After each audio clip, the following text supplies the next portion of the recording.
What's up, YouTube? It's Nooch, the Console Samurai, here with my third E3 update.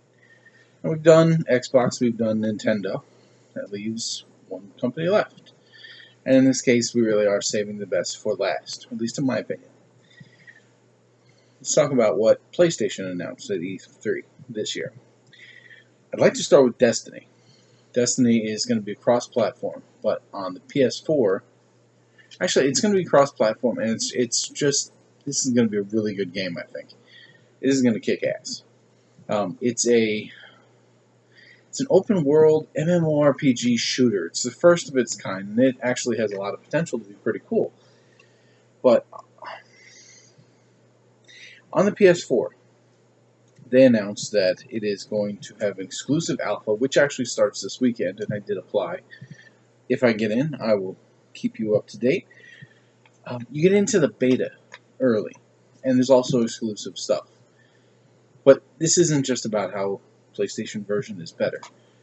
Destiny it looks like a really good game. It's made by Bungie, the same company who did Halo. Apparently, they are no longer being quite as loyal to Xbox as they once were. Now, I know a lot of people are also talking about The Order 1886, which looks like a good game, but it's nothing special. I mean, it looks like a good game, but it's nothing out of the ordinary than what we've already seen. It's like Resident Evil.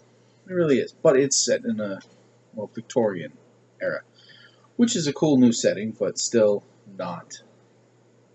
it's not huge groundbreaking. Still could be fun to play. Definitely might want to give it a shot. And there's actually another one. It's very similar. It's called Bloodborne, which looks very similar to this. So the two of them, I think, are going to compete. But they do look very good. Now there are two independent games that were announced that are causing all kinds of. They're getting a lot of press, and I feel that they really do illustrate two opposite ends of the spectrum. On one side we have Entwined, and on the other we have No Man's Land, No Man's Sky. Excuse me. Now, Entwined to me is not that impressive. It's the same old story we've all heard. Two souls meant not to be together. One is embodied by an abstract picture of a fish. The other one is embodied by the abstract picture of a bird. You combine or you control the two of them at the same time through a series of puzzles.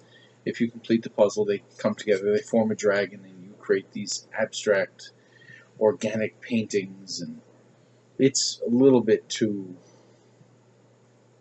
indie for me. A little too artsy.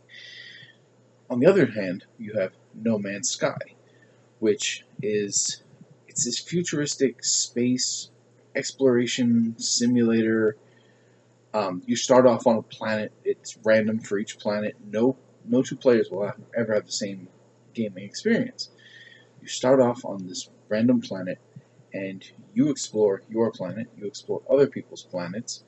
You interact with them. It's like the old school sci-fi that we all grew up on. It's space battles, stuff like that.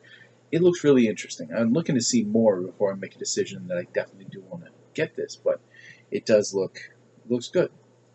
For those of you who are playing Infamous, they have announced that there is DLC. It's going to focus around the neon powers.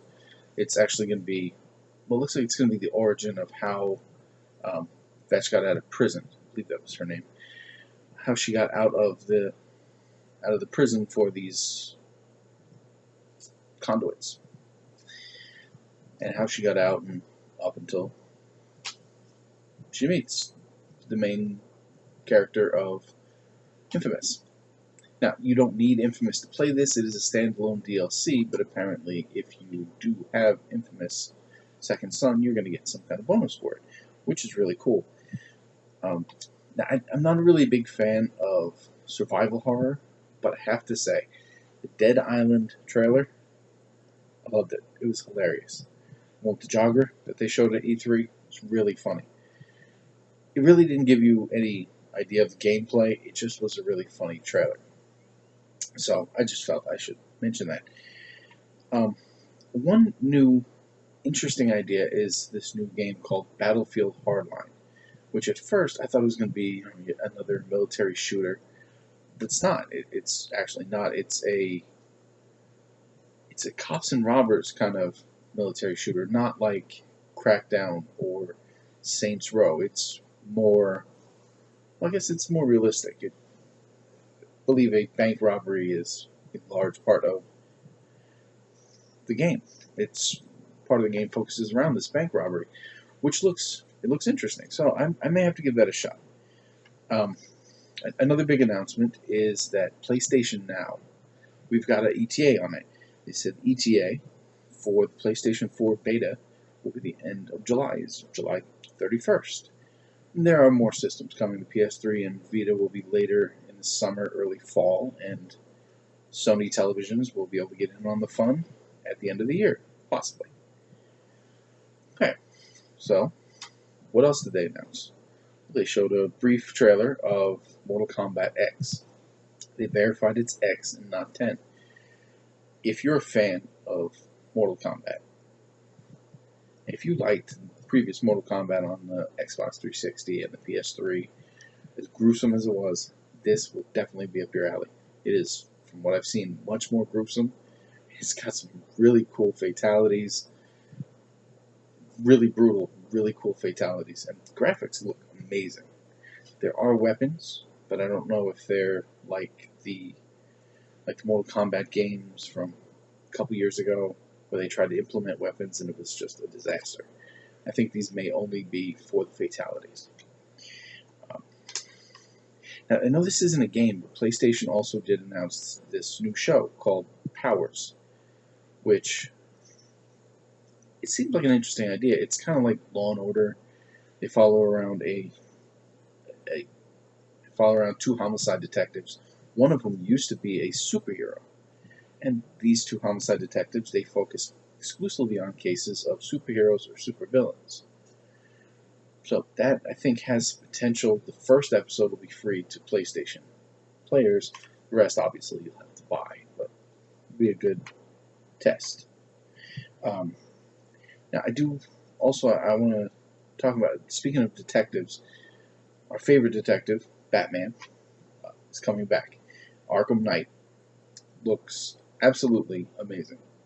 It looks like the best Batman game we've seen yet. I believe it's going to be a prequel kind of thing. We're going to actually see how he became Batman and how he ran into all his well-known supervillains. However, on the PS4, there's going to be exclusive Scarecrow missions, which, if you like Scarecrow, then definitely you have to check this out. But those weren't everything of E3. Those are just the things that I personally found interesting. Obviously, there were others, and there will be more for independent or individual games that are coming out, big titles. But these were the console exclusive to PlayStation ones. So, once again, I'm Nooch, the Console Samurai, and I'll see you around.